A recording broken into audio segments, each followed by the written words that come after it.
This science fiction action film from imaginative director John Carpenter was released in July of 1981 and grossed over 4 times its small $6 million budget. In the distant future of 1997, the entire island of Manhattan is a giant supermax prison, and a convicted bank robber and ex-Special Forces operative is sent in to rescue the President of the United States. Playing the famous war veteran everyone thought was dead is Kurt Russell, who does a great job portraying the gruff and heartless wounded anti-hero. The iconic eye-patch-wearing protagonist eventually became the inspiration for the Solid Snake character in the hugely popular Metal Gear Solid franchise, and is easily the most entertaining part of this 99-minute feature. Especially when he answers the Commissioner's question of, "What are you doing?" with a sarcastic, "Playing with myself." One fun but entirely unrealistic sequence has Russell fighting to the death in an underground battle against a giant brute twice his size.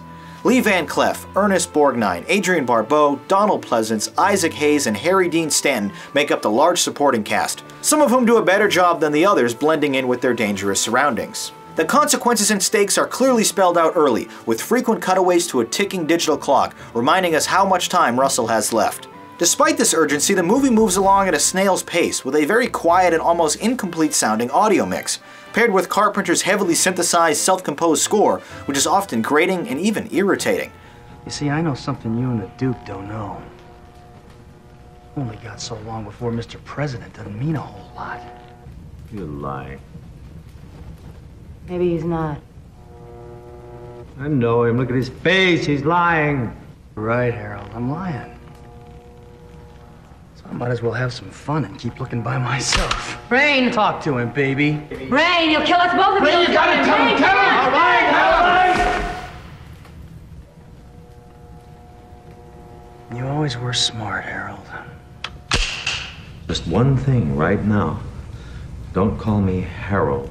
The movie does boast some inventive special effects though, like a rendering of New York from above, accomplished by painting a scale model of the city entirely black with neon trim, giving the illusion of a 3D computer animation. The production design is quite tremendous, vividly portraying a hellish and futuristic landscape, including Los Angeles' Sepulveda Dam sitting in for the prison's massive control center. A dark and shadowy universe filmed with a wide anamorphic frame, Carpenter's slower, static approach to cinematography is a welcome one, and a far cry from the shaky mess most action films today look like.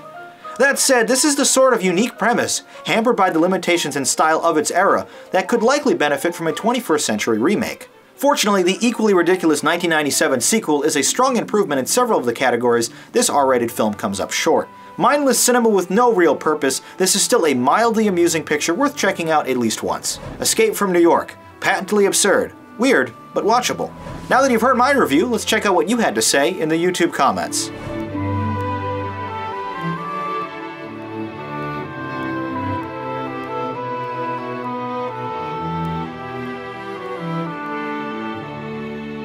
Our scores for Escape from New York, an 8 and a 5. You applauded the fresh style, action, and of course, Russell's performance, giving this a great. From a technical standpoint, this film seems a bit half-baked, and despite its unique characters and premise, I just wasn't really all that entertained.